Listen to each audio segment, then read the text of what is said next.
tarde a todos. Aqui estamos reunidos dia 14 de março, o Caio Prates da Silveira e eu, para outro podcast do Grupo de Conjuntura. Tá? O tema que a gente está propondo trazer hoje à discussão é sobre que a gente pode esperar sobre a taxa de juros Selic. Semana passada começou a ser discutido a possibilidade, ou começou a entrar no radar de alguns analistas, a possibilidade da taxa Selic ser reduzido antes do que se esperava meses anteriores. Tá? É claro que o tema da discussão da política monetária e da taxa Selic nos leva a um conjunto de temas, de vários temas que estão interligados. Por um lado, temos o IPCA, que foi divulgado a semana passada, temos o tema das expectativas que aparecem especialmente no Boletim Focus e a desancoragem que pode ter. Na semana passada também começou a entrar no radar dessa discussão sobre juros, a possibilidade de alguns problemas no mercado financeiro brasileiro aqui, uma espécie de credit crunch, especialmente no setor de varejo.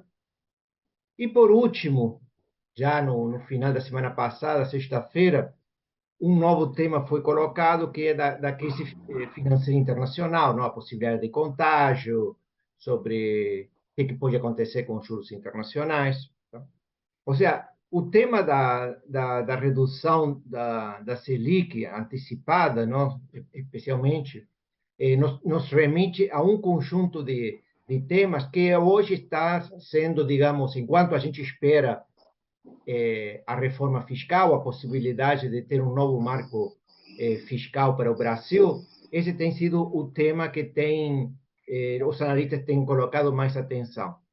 Então, Caio Prates, qual é a tua visão sobre esse tema? Como que a gente pode encarar e o que a gente pode discutir ou deliberar? Bom, obrigado, Lixa.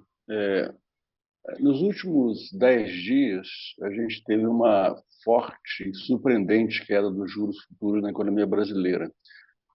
As taxas de curto prazo passaram, inclusive, a precificar uma redução da taxa Selic ainda no primeiro semestre, bem antes do que a gente imaginava antes.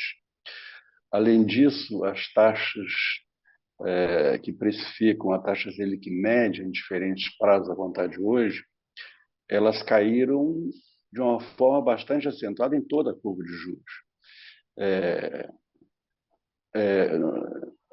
No caso da curva de juros, aqui é uma peculiaridade, depois eu vou voltar a ela, que é importante destacar, que é algo que vem acontecendo desde meados de janeiro, que é o seguinte: a gente tem uma curva de juros que precifica uma queda inicial das taxas de juros, em particular da Selic, mas depois de algum tempo essa taxa volta a subir continuamente. Isso é uma peculiaridade da curva de juros que está muito presente desde meados de janeiro. Nas últimas semanas, a taxa Selic média de 3 anos já supera a de 2 anos e vai subindo daí em diante. Se a gente for olhar as taxas de fechamento de ontem do mercado financeiro, a gente vê que a taxa de 1 ano média, Selic média, está em 12,8, partindo do 13,75 atuais, né? Cai na média de 2 anos para 12,2 e depois vai subindo e chega a 13,1 em 10 anos. Então, isso sugere, eu queria um pouco, isso é uma introdução para discutir as seguintes questões, quer dizer, aqui atribuir essa queda da taxa de juros num prazo mais curto, de 2 anos. Será que, de fato, essa sugestão que está nela de queda da Selic a curto prazo pode se efetivar? E aqui se deve, né, essa elevação, a partir da média de 3 anos em diante, da Selic, uma elevação bem significativa. A queda da taxa de juros nesse horizonte de 2 anos, ela pode ser atribuída às seguintes razões. Primeiro, uma expectativa de crescimento muito baixo da economia no futuro próximo, que vem sendo uma expectativa negativa que vem sendo reforçada por indicações mais recentes. Segundo, uma possibilidade considerada elevada por muitos investidores de uma crise de crédito, a que o Lixa se referiu, viria na esteira aí dos episódios envolvendo a Americanas, a Light, enfim, a Magalu, etc. E se isso se refletir de fato numa recessão forte de crédito na economia, isso potencializaria muito o aperto das condições financeiras, reforçaria o cenário que já está presente de um mau desempenho da economia, de um crescimento baixo, e abriria espaço, sem dúvida, para uma queda antecipada da taxa de juros.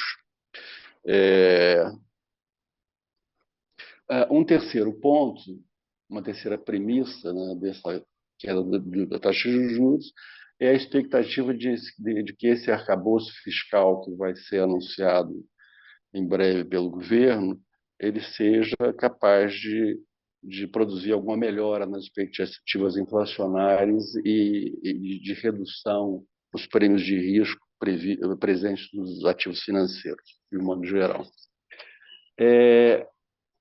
Dessas premissas para a queda da Selic, para essa queda forte que ocorreu, da precificação da Selic no mercado, a segunda, né, que eu me referi, que é a da crise de crédito, a ideia de que a gente estaria a caminho de uma grande crise de crédito afetando gravemente a atividade econômica. Isso não pode ser descartado, evidentemente, mas, por enquanto, é só uma hipótese, não há indicações empíricas convincentes que isso esteja em curso, na verdade.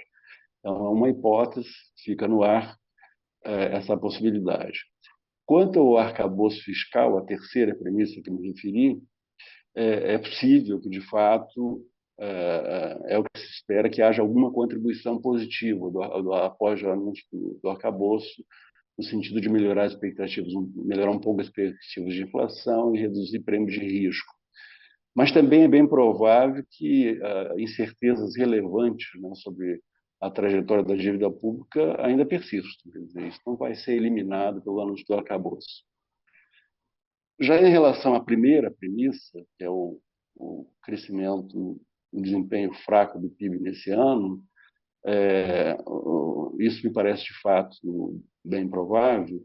O ponto que eu queria destacar é o seguinte, quer dizer, na verdade, desde o ano passado, vem ocorrendo aquilo que se chama um conflito claro monetário fiscal na economia. A política monetária jogando no sentido restritivo, para desacelerar o crescimento e ajudar a queda da inflação, e a política fiscal na direção oposta, expansionista.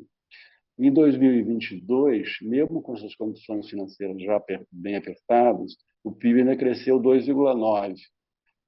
E o recuo da inflação só foi possível na escala em que ocorreu, o recuo significativo, por conta de uma coisa muito atípica, a deflação dos preços administrados produzida pelas desonerações tributárias. Mas se a gente olhar a média dos núcleos de inflação, fechamos no ano passado com uma inflação muito alta, em torno de 9%. Quanto ao crescimento do PIB que ocorreu de 2,9% ano passado, e que nada parecido vai se reproduzir esse ano, a gente tem que ter em conta que esse crescimento se deveu basicamente ao bom desempenho da economia no primeiro semestre. Se a gente olhar o crescimento trimestre a trimestre, na margem, né, cada trimestre contra trimestre, mês do mês anterior, a gente vai ver que o ano passado pode ser decomposto claramente num desempenho muito diferente em 2 semestres. O primeiro, que é o que acabou resultando no crescimento no ano de 2,9%, um crescimento muito forte, quer dizer, na margem que eu me referi. Entre o quarto trimestre de 2021 e o segundo trimestre de 2022, o crescimento do PIB a um ritmo anualizado foi de 4%. Já no segundo semestre, ou seja, comparando o que aconteceu do segundo trimestre de 2022 até o quarto trimestre de 2022, o crescimento foi virtualmente nulo, a economia estagnou. Então, a gente teve um desempenho assim, a despeito, essa estagnação ocorreu a despeito de que uma nova rodada de estímulos fiscais estímulos poderosos entrou em cena. O auxílio de R$ 600, as desonerações tributárias, tudo isso bateu muito no segundo semestre e, mesmo assim, a economia estagnou. Então, esse é um ponto que a gente tem que ter presente. Por quê? Porque isso sugere que está em curso, já desde o segundo semestre, um rebalanceamento claro do impacto sobre a atividade econômica, do efeito restritivo da política monetária, por um lado, e do efeito expansionista da política fiscal, por outro lado. Esse rebalanceamento significa que esse efeito, em termos relativos, esse efeito restritivo da política monetária está ganhando força na margem, em detrimento do efeito expansionista da política fiscal. Isso é que a gente tem visto. Em 2023, a gente vai ter já está tendo, né, em 2023, uma nova rodada de estímulos fiscais e uma nova rodada de aperto monetário. Mas, a julgar pelos desempenhos mais recentes da economia,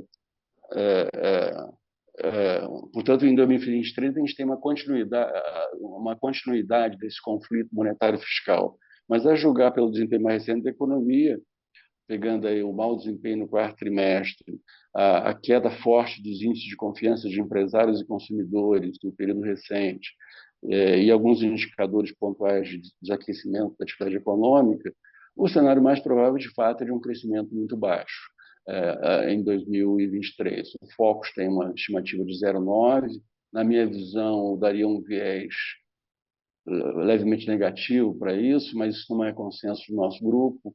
Enfim, mas o ponto central é um crescimento baixo, por conta do forte aperto das condições financeiras.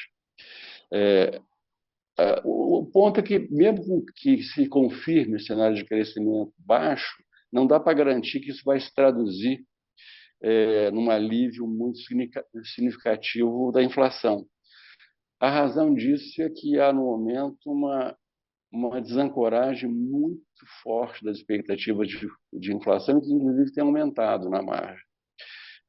E, dada a relevância que a expectativa de inflação tem para a dinâmica efetiva dos preços, né, para o comportamento efetivo dos preços, nós temos um fator muito forte, que é essa desancoragem da expectativa, jogando na direção contrária à desinflação, que um eventual baixo crescimento estaria ajudando a fazer.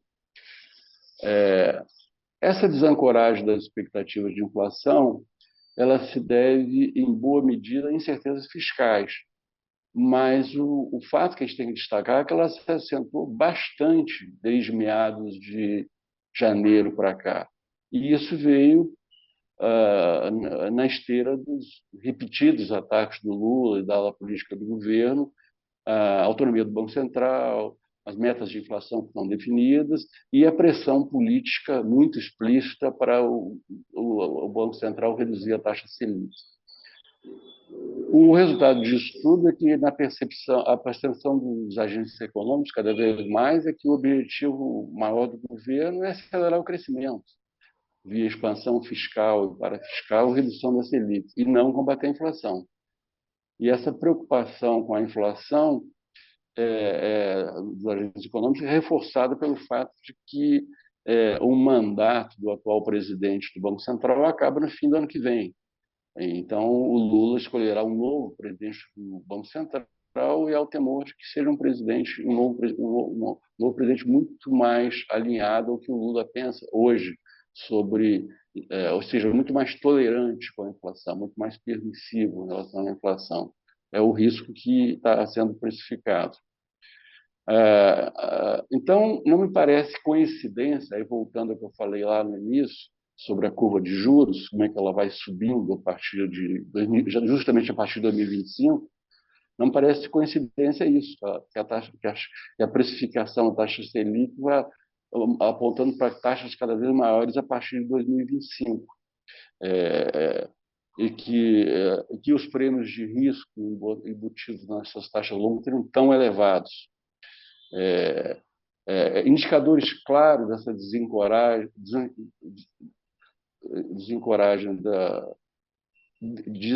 desancoragem, desculpa, das expectativas, desancoragem das expectativas, e que inclusive está sendo crescente, a gente pode ver nas projeções do Focus, captadas semanalmente, sobre a inflação para esse ano e para os anos seguintes.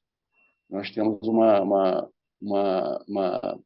piora leve, mas clara na margem de projeções de inflação ainda em curso, mesmo com essa percepção de muitos que a atividade econômica não está indo bem, etc.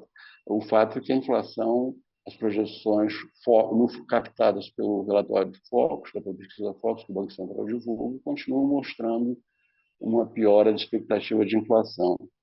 E se a gente olhar para as inflações implícitas nas taxas de juros do título do Tesouro, são inflações extraordinariamente elevadas. Por exemplo, se a gente pega a taxa de juros, os juros do Tesouro de 10 anos, compara os pré-fixados com os pós-fixados, indexados à inflação, ao IPCA mais juros reais, a gente tira por resíduo a inflação implícita e vê que ela está acima de 6,5% na média dos próximos 10 anos, quer dizer, totalmente desancoradas.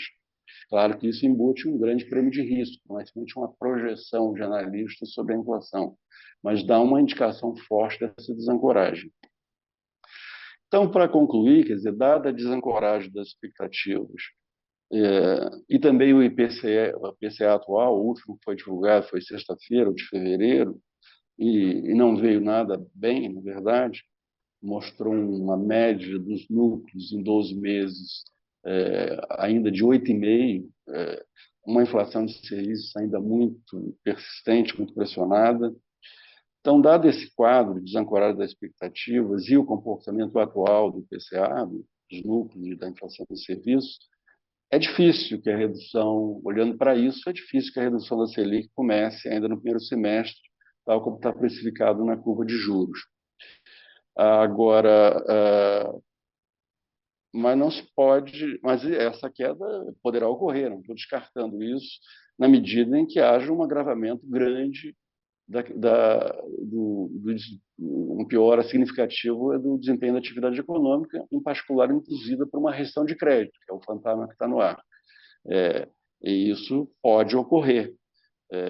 E agora entrou um ingrediente novo nesse quadro, o Lixa se referiu ano passado, e nós não tivemos ainda tempo de analisar melhor isso, e na verdade é um tema complicado, que envolve muitas variáveis, que é o efeito na nossa economia desse início de crise bancária nos Estados Unidos, com o colapso do SVB, né, do Banco do Vale do Silício, nos Estados Unidos.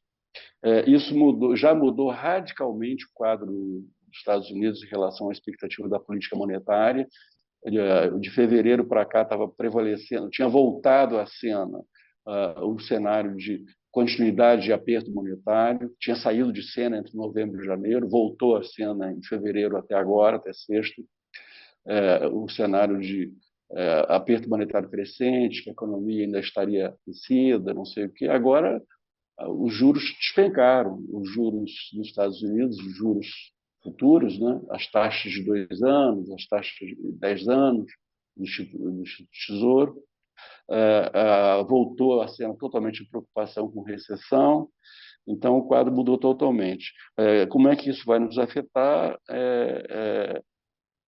A ver, mas ainda é possível que disso resulte também por esse canal, por esse caminho, por diferentes canais, por conta desse fato, por diferentes canais, pode ser que isso também acabe abrindo espaço para uma redução antecipada da Selic. Tudo isso teremos que analisar no futuro próximo. É isso, Lixa. Claro, então, a gente tem então um conjunto de incertezas, Caio, mas em princípio, se a crise internacional, crise financeira internacional, não se intensificar e não tiver um forte contágio sobre a economia brasileira, ainda não está claro qual seria o efeito.